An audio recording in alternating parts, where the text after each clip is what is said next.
Y entonces le conté la historia de cuando él había ido a mi facultad. Y claro, cuando yo le conté ahora sí, ¡ah! ¿Sí me entiende? Se ríe conmigo.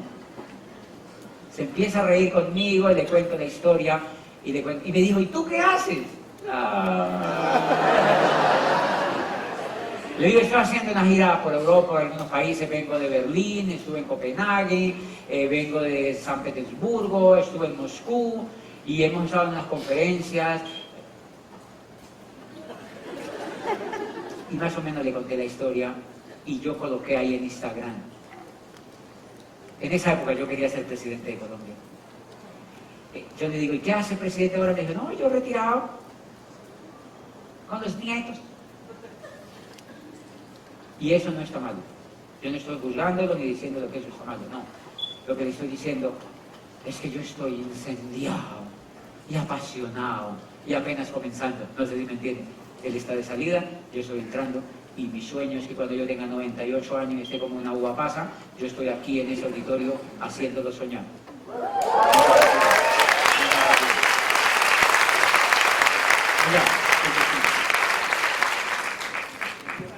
Bobadilla, hace 2 años me tocó conocerte en León. ¿Le tocó? Sí, me tocó ir a la convención contigo. Quedé muy impactado. Ahorita soy oro. Hemos ido buscando... ¿En ese tiempo qué era? Nada, menos. Claro. 100 menos. ¿Era baldosa? No, peor que eso, pero realmente... Dale un aplauso, claro. Un aplauso. Realmente mi pregunta es, yo veo que entras en todo, no te desenfocas. ¿Cómo haces para conectar tu corazón con tu mente para transmitir? Esa es mi pregunta, que he estado siempre esperando esa pregunta, quererte hacer. ¿Cómo no te desenfocas entre tu corazón y tu mente? Sí. Pero antes debo tomar agua ante esa pregunta.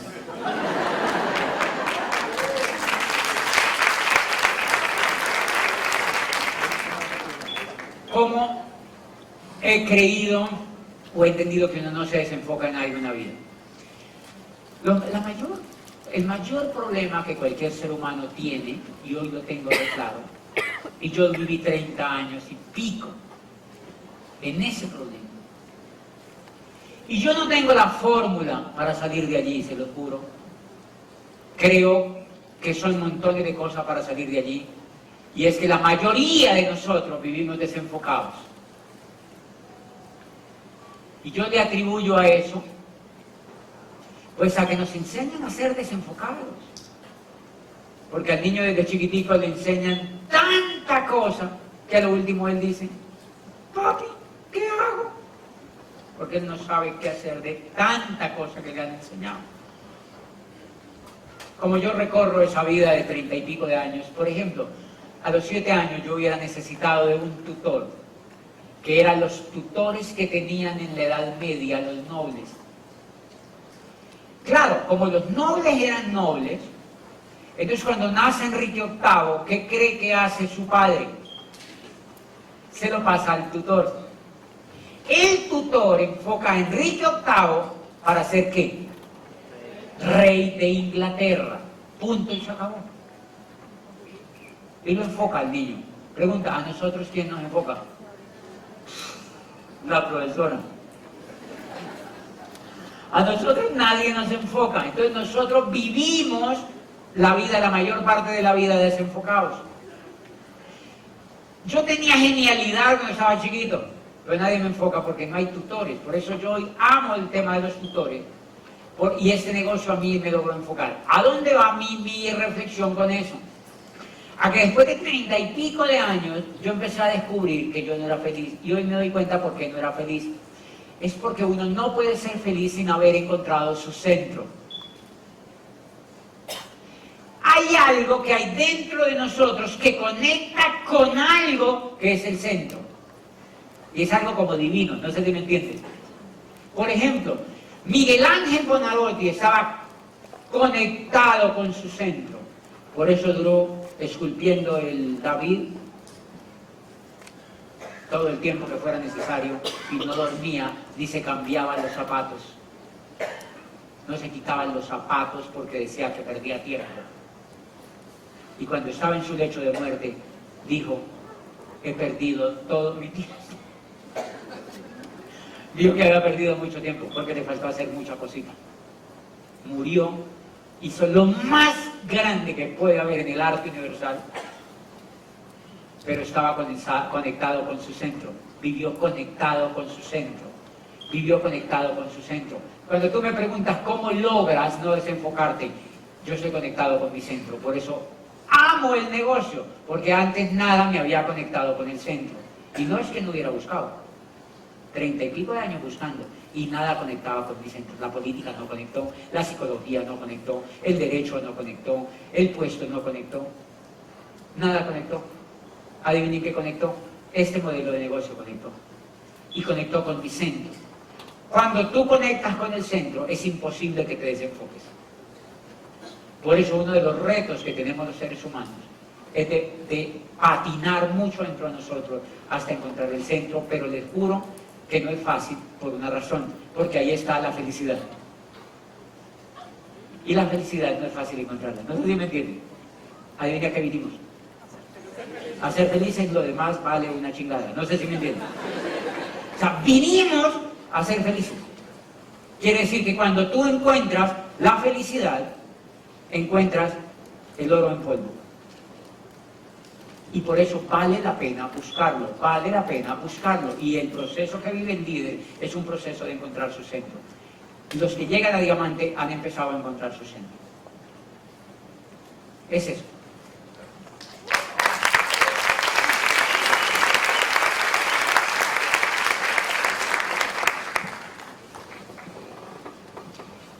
José, aunque podría ser una pregunta muy obvia, pero de tantos paradigmas que tenemos los latinoamericanos, los mexicanos, ¿cuál consideras que es el que más nos atranca, el que más nos detiene? ¿Qué paradigma es el que podríamos, si se pudieran clasificar, el que más detiene a los latinoamericanos y a los mexicanos para buscar la libertad? Sí, me encanta la pregunta. Miren, nosotros deberíamos trabajar más la cultura. Tenemos que trabajar más la cultura, porque nosotros no hemos sido críticos de la cultura nuestra, nosotros hemos sido el mayor paradigma que los latinoamericanos tenemos, y los mexicanos y los colombianos, arraigadísimo, es un paradigma de dependencia. Nos enseñaron a depender de todo el mundo. Nos enseñaron a depender, el arte depende de otros, la frontera depende de otros, la economía depende de otros, toda la finanza depende de otros, todo depende de otros, depende de otros, depende de otros, depende de otros. Y claro, nos enseñaron que eso era normal, porque cuando llegan los españoles, ¿nosotros de quién dependemos? De los españoles. Después nos sueltan los españoles y empezamos a depender de otros, ¿no? Empezamos a depender de otros y siempre hemos venido dependiendo de otros, Claro que el mundo está interconectado, pero si ustedes se dan cuenta, la posibilidad es inmensa si ustedes se dan cuenta, los países dependen siempre de otros, pero los países pobres, que llamamos pobres, como los nuestros, muchísimo más. Es increíble los discursos de los políticos, ¿no se dan cuenta? Todo depende del tratado con Estados Unidos. Ay, no, o sea. ¿Y por qué no producen más? ¿Y por qué no fabrican mejores cosas? Y les hacen ti a los americanos. No sé si me entienden. La solución es producir más. La solución es hacer cosas más buenas. La solución es ser los mejores. Y entonces los gringos dicen, no, tenemos que aprender a hablar español. Tenemos que irnos para México. Porque allá hacen las cosas bien. Pero si se dan cuenta, ahora está invertida la balanza, porque la gente en general se quiere ir para allá. Porque allá fueron capaces la cultura de romper con ese ciclo. Es un tema educativo. Es un tema educativo. El mayor problema que nosotros tenemos es la dependencia, pero quejarse de eso a nivel global no solamente es infructuoso, sino que la solución es nosotros aprender a ser autónomos. La autonomía es fundamental, y yo les he enseñado algo que parece a veces que la gente me dice, pero yo les he enseñado en torno a eso. Ustedes saben que a mí el inglés pues no me gusta, ¿no se dan cuenta? Sí. Yo no hablo inglés, ni me interesa, me parece enredadísimo. No entiendo nada. Lo único que decir es hello. Pero yo me la paso hablando en Estados Unidos. Y ponen traducción. Y me ponen traducción y en todos los viajes que yo voy, Amway obviamente me invitó a Vancouver, ahora el Founder Council, a Londres, a Washington, y ellos ponen traductores. Y yo ando con traductores y ya, punto. Y cuando no entiendo le digo a Google que traduzca, ya, yo ya sé qué es eso. Lo que les estoy diciendo es que a nosotros nos enseñaron a depender hasta en el idioma. La manía de enseñarle a los niños, dice inglés, para que entiendan a los gringos. Entonces yo es lo que digo, no, a los niños lo que hay que enseñarles a ganar, a ser los mejores, pero en español. A ser los mejores en español, para que los demás quieran aprender a hablar español, no nosotros querer aprender a hablar inglés. No sé si me entienden. Cuando un país triunfa, los demás quieren hablar español. Los demás quieren hablar español. Y para mí, el meter a toda una generación a aprender inglés es un problema de su desarrollo. Es un problema de su desarrollo, señores. Que nosotros vamos a ser bilingües, pinche inglés. O sea, no tiene nada que... que a mí me gusta. Eso es otro tema. Eso es otro tema. Lo que yo les estoy diciendo es que un país no se puede meter en eso porque eso es un síntoma absoluto de su desarrollo. Un país se tiene que meter en ser lo mejor, pero no podemos meter a todo el país. Tienes que hacerlo tú. No sé si me entiendes. El día que lo haya 500 ganadores, y entonces ahí se pone de moda el México que tanto quieren oír. 15 minutos, mire, él es el dueño. Dale. Hola, José. ¿Cómo das el plan?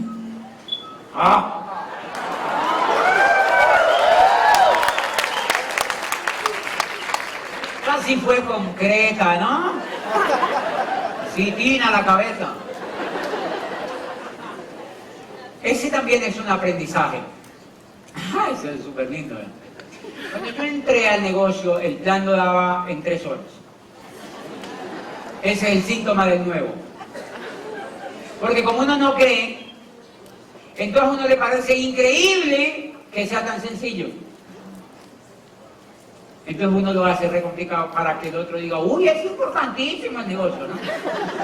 Entonces yo duraba uno de los primeros planes que yo digo, y ustedes lo han oído por todas partes, yo me siento con un tipo y le empiezo a hablar de los sumerios, los babilónicos, y después le empiezo a hablar de la Edad Media, del Renacimiento italiano, de la familia Médicis, y cómo triunfa la banca en Florencia y se expande por Europa, y cómo nace la era industrial a partir de allí con la Revolución Francesa, y los americanos empiezan a venirse para Estados Unidos, pues los ingleses y europeos, y cómo empieza la era industrial, y cómo esa era industrial se acaba y llegamos a la era de la información, para decirle al tipo que el negocio era de la era de la información.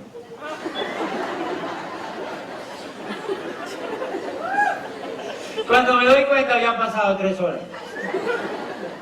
Y el tipo ya estaba como así, obviamente.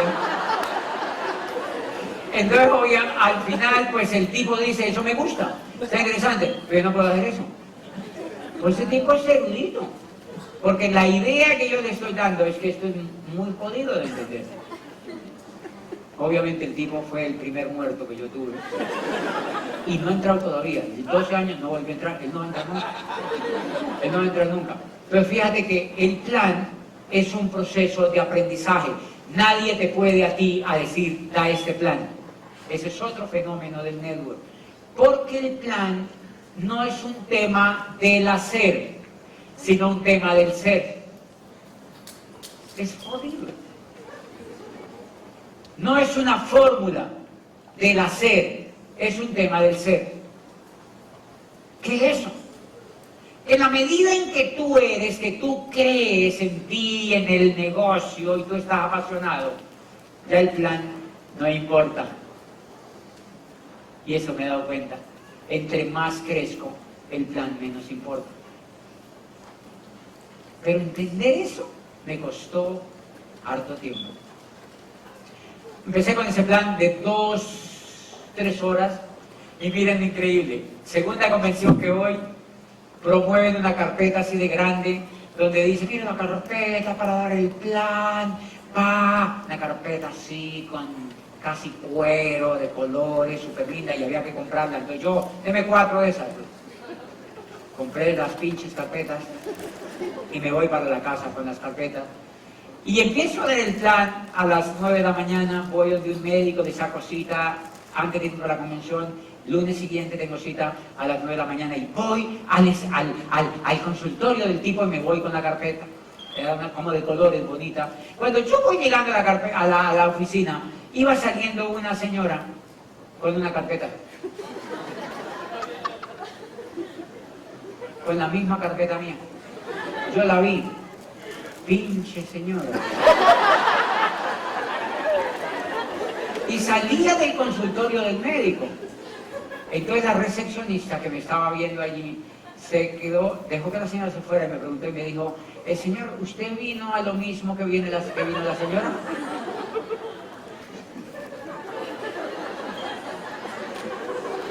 Entonces yo me quedé viéndole y le dije, no, yo vine a una consulta personal, era un urologo, no mentira. Entonces yo le dije, yo vine a una consulta personal, una consulta médica. Y me dijo, bueno, pero ella no me creyó. Entonces yo, al ratito le dije, mira, cancélame la cita, por favor, dígale al doctor que yo me acaban de llamar de la oficina, me tengo que ir. Y me dijo, no, ya lo va a atender. Le dije, no, dile que me tengo que ir. Por favor, que no me atienda. Ya me alivió la próstata. O sea, me tengo que ir. Y no me dejé atender y me fui para la oficina. Fui al cesto de la basura, pinche carpeta, y la boté. Y nunca más volví a usar un instrumento para dar el plan. Segundo aprendizaje. ¿Sí se dan cuenta? ¿Qué quiere decir eso? Que hay que ser autónomo. El mejor plan es el que tú das con el corazón. ¿Cómo sientes tú el negocio? Dalo así.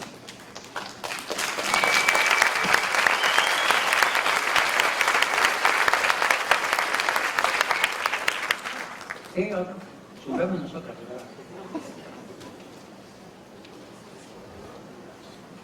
Hola José, muy buenas tardes. Soy Daniel de la Torre. Cuando conoces a Tim Fori, a Fabio, alguno de esos íconos que ahora me imagino son tus amigos, ¿cuál es la pregunta que tú les has hecho que más haya revolucionado tu negocio? Ninguna. Y no por petulancia, sino porque cuando yo los conozco a ellos, yo ya me había oído como 400 audios. Entonces, ¿qué me hice con ellos? Amigo. Yo ya por dentro llevaba un embajador Corona en gestación.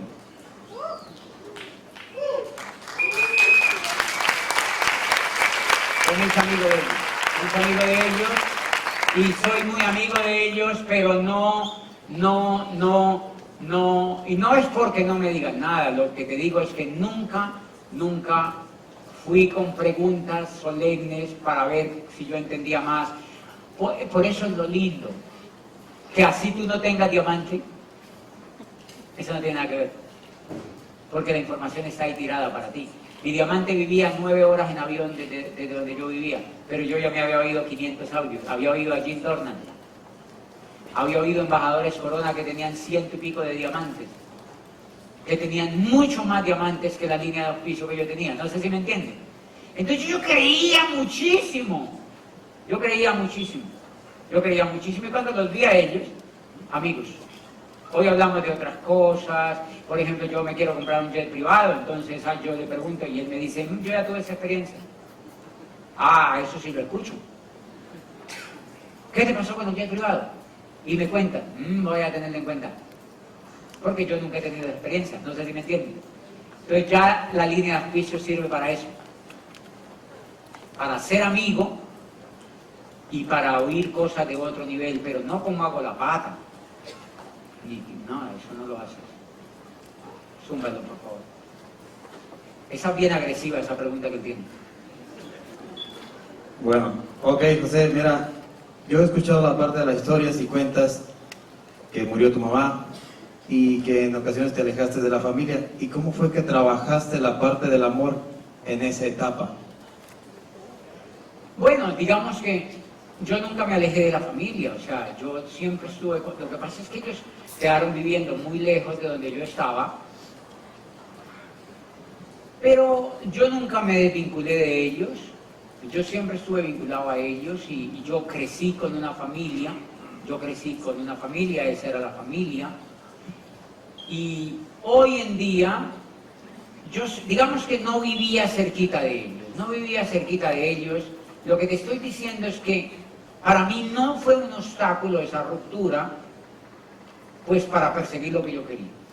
O sea, además porque ya cuando tú tienes 14 años, tú ya estás grande, uno se ve largo ya. Entonces, pues yo creo que tanto en mi familia general, en la tradición, digamos en la original, que es la de la historia cuando yo estaba chiquito, hasta los 14 años, fueron por supuesto las bases más importantes de amor. Las bases más importantes de amor fueron allí, de valores se vivieron allí. Y después, pues viví la siguiente etapa con esta familia, o sea que realmente yo no tuve rupturas, porque siempre estuve vinculado a familias fuertes, a familias que eran estables, ¿me entienden? A familias que tenían calor, y yo pienso que eso me ayudó también muchísimo a entender el milagro del amor.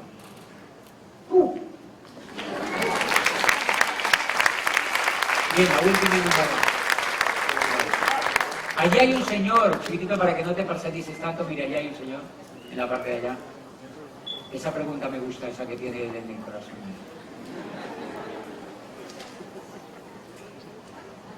Buenas tardes, José. ¿Cómo estás? Bien, ya la tercera vez que te veo en esos eventos. Y yo es la primera. La primera. Perfecto. Mira, estoy inquieto con relación a las herramientas que tú utilizas para dar seguimiento a las personas. ¿Cómo tú calificas a las personas cuando entregas una herramienta, por ejemplo, un CD o un libro? ¿Cuál es la intuición tuya que más le gusta a la persona? Porque hay personas, tú lo mismo lo has dicho, hay gente que no le gusta leer, otro que le gusta escuchar.